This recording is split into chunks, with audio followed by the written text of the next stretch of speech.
Praise the Lord. സ്നേഹമുള്ളവരെ, ദൈവാശ്രയത്വം നമുക്ക് ഉണ്ടായിരിക്കണം. പരിശുദ്ധാത്മാവ് പറയുന്നു, ദൈവത്തിൽ ആശ്രയിച്ചുകൊണ്ട് ദൈവവചനമനുസരിച്ച് ജീവിക്കുമ്പോൾ നമ്മുടെ മാർഗം നിർമ്മലമായി സൂക്ഷിക്കാൻ നമുക്ക് സാധിക്കും. സങ്കീർത്തനം 119:9 സങ്കീർത്തകൻ ചോദിക്കുന്നു, യുവാവ് തൻ്റെ മാർഗം എങ്ങനെ നിർമ്മലമായി സൂക്ഷിക്കും? അങ്ങയുടെ വചനമനുസരിച്ച് വ്യാപരിച്ചുകൊണ്ട്. സങ്കീർത്തനം 119:11 സങ്കീർത്തകൻ പറയുന്നു, അങ്ങയ്ക്കെതിരെ പാപം ചെയ്യാതിരിക്കേണ്ടതിന് അങ്ങയുടെ വചനം ഞാൻ എൻ്റെ ഹൃദയത്തിൽ സൂക്ഷിച്ചിരിക്കുന്നു എന്ന്. നാം വിശുദ്ധിയിൽ ജീവിക്കുന്നതിന് വേണ്ടി, നമ്മുടെ ആത്മാക്കളെ രക്ഷിക്കുന്നതിന് വേണ്ടി, ദൈവത്തിൽ ആശ്രയിച്ച് ആത്മാവിനെ രക്ഷപ്പെടുത്താൻ വേണ്ടി, നിത്യജീവൻ പ്രാപിക്കാൻ വേണ്ടിയാണ് ദൈവം തൻ്റെ വചനം നമുക്ക് നൽകിയിരിക്കുന്നത്. യാക്കോബ് 1:21-22 തിരുവചനങ്ങളിലൂടെ യാക്കോബ് ശ്ലീഹാ പറയുന്നു, എല്ലാ അശുദ്ധിയും വർദ്ധിച്ചു വരുന്ന തിന്മയും ഉപേക്ഷിച്ച് നിങ്ങളിൽ പാകിയിരിക്കുന്നതും നിങ്ങളുടെ ആത്മാക്കളെ രക്ഷിക്കാൻ കഴിവുള്ളതുമായ ജീവൻ്റെ വചനത്തെ വിനയപൂർവ്വം സ്വീകരിക്കുവിൻ. നിങ്ങൾ വചനം കേൾക്കുക മാത്രം ചെയ്യുന്ന ആത്മവഞ്ചകരാകാതെ അത് അനുവർത്തിക്കുന്നവരും ആയിരിക്കുവിൻ എന്ന്. നമ്മുടെ ആത്മാക്കളെ രക്ഷിക്കാൻ കഴിയുന്നത് ദൈവത്തിൻ്റെ വചനങ്ങൾക്കാണ്. ദൈവവചനമനുസരിച്ച് നാം ജീവിക്കണം. മത്തായി 7:21 യേശു പറയുന്നുണ്ട്, കർത്താവേ കർത്താവേ എന്ന് എന്നെ വിളിച്ചപേക്ഷിക്കുന്നവനല്ല, എൻ്റെ സ്വർഗസ്ഥനായ പിതാവിൻ്റെ ഇഷ്ടം നിറവേറ്റുന്നവനാണ് സ്വർഗരാജ്യത്തിൽ പ്രവേശിക്കുന്നത്. അപ്പോൾ ദൈവത്തിൻ്റെ ഇഷ്ടമാണ് ദൈവത്തിൻ്റെ വചനങ്ങളിലൂടെ നമുക്ക് ലഭിക്കുന്നത്. അപ്പോൾ ആ വചനങ്ങൾ അനുസരിച്ച് ജീവിക്കുമ്പോഴാണ് നമുക്ക് സ്വർഗരാജ്യത്തിൽ പ്രവേശിക്കുവാനായിട്ട് സാധിക്കുന്നത്. നാം ഹൃദയത്തിൽ വചനം സൂക്ഷിച്ച് അതനുസരിച്ച് ജീവിക്കുമ്പോൾ ദൈവത്തിൻ്റെ അനുഗ്രഹം നമുക്ക് സമൃദ്ധമായി ലഭിക്കും. എന്തുകൊണ്ടാണ് ദൈവത്തിൻ്റെ വചനം നമ്മുടെ ഹൃദയത്തിൽ വസിക്കാത്തത്?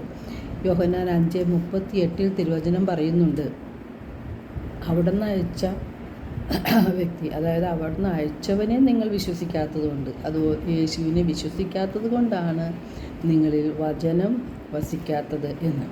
പിതാവായ ദൈവത്തിലും തൻ്റെ പുത്രനായ യേശുവിലും ഉള്ള നമ്മുടെ വിശ്വാസം നഷ്ടപ്പെടുത്തുന്നത് തിന്മയുടെ ശക്തിയാണ്, അതായത് സാത്താനാണ്. സ്നേഹനിധിയായ ദൈവം പിതാവിനെ സ്വപുത്രനെ നമുക്കായി നൽകി. അങ്ങനെ ദൈവത്തിൻ്റെ സ്നേഹം പ്രകടമാക്കി. എന്നാൽ ദൈവത്തിൽ നിന്നും ദൈവത്തിൻ്റെ വചനത്തിൽ നിന്നും നമ്മെ അകറ്റിക്കൊണ്ടുപോകുന്നത് സാത്താനാണ്. ദൈവം സാത്താനെ സൃഷ്ടിച്ചിട്ടില്ല. തിന്മയുടെ ഒരു ശക്തിയെയും ദൈവം സൃഷ്ടിച്ചിട്ടില്ല. ദൈവം മാലാഖമാരെയും മനുഷ്യരെയും ഒക്കെയാണ് സൃഷ്ടിച്ചത്. എന്നാൽ ഒരു ഗണം മാലാഖമാർ അഹങ്കാരം കൊണ്ട് പറുദീസായിൽ നിന്ന് പുറത്താക്കപ്പെട്ടു. അവരാണ് തിന്മയുടെ ശക്തിയായി നിൽക്കുന്നത്. അവർ അവരുടെ രാജ്യം വികസിപ്പിക്കാനായി മനുഷ്യ മക്കളെ ദൈവത്തിൽ നിന്ന് അകറ്റുകയാണ് ചെയ്യുന്നത്. പല വിധത്തിലുള്ള കെണികൾ വെച്ച് പ്രലോഭനങ്ങൾ ഉണ്ടാക്കി മനുഷ്യനെ അതിൽ കുടുക്കുകയാണ് ചെയ്യുന്നത്. അതുകൊണ്ട് നാം ദൈവത്തിൻ്റെ വചനങ്ങൾ നമ്മുടെ ഹൃദയത്തിൽ സൂക്ഷിച്ചാൽ തിന്മയുടെ ശക്തി നമ്മിൽ നിന്ന് വിട്ടുപോകും. മാർക്കോസിൻ്റെ സുവിശേഷം 4:19 തിരുവചനം പറയുന്നു, ലൗകിക വ്യഗ്രതയും ധനത്തിൻ്റെ ആകർഷണവും മറ്റു വസ്തുക്കൾക്ക് വേണ്ടിയുള്ള നമ്മുടെ ആഗ്രഹവും വചനത്തെ ഞെരുക്കിക്കളയുന്നു. ലൂക്കാ 21:34 തിരുവചനം പറയുന്നു, സുഖലോലുപത, മദ്യാസക്തി, ജീവിത വ്യഗ്രത എന്നിവയാൽ നിങ്ങളുടെ മനസ്സ് ദുർബലമാകുന്നു. 2 കൊറിന്തോസ് 4:4 തിരുവചനം പറയുന്നു, ഈ ലോകത്തിൻ്റെ ദേവൻ അവിശ്വാസികളായ അവരുടെ ഹൃദയങ്ങളെ അന്ധമാക്കിയിരിക്കുന്നു. തന്നിമിത്തം ദൈവത്തിൻ്റെ പ്രതിരൂപമായ ക്രിസ്തുവിൻ്റെ മഹത്വമേറിയ സുവിശേഷത്തിൻ്റെ പ്രകാശം അവർക്ക് ലഭിക്കുന്നില്ല.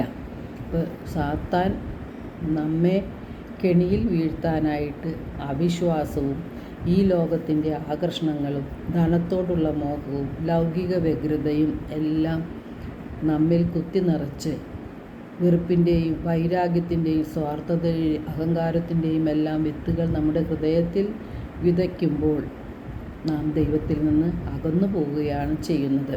അപ്പോൾ സാത്താനെ തോൽപ്പിക്കുവാനുള്ള ആത്മാവിൻ്റെ വാളാണ് ദൈവത്തിൻ്റെ വചനം. ഈ വചനം ഹൃദയത്തിൽ സൂക്ഷിച്ചുകൊണ്ട് വചനമനുസരിച്ച് ജീവിച്ചുകൊണ്ട് ദൈവത്തോട് ചേർന്ന് നിന്ന് ദൈവത്തിൽ ആശ്രയിച്ച് നമുക്ക് വളരാം. ദൈവം നമ്മെ അനുഗ്രഹിക്കട്ടെ.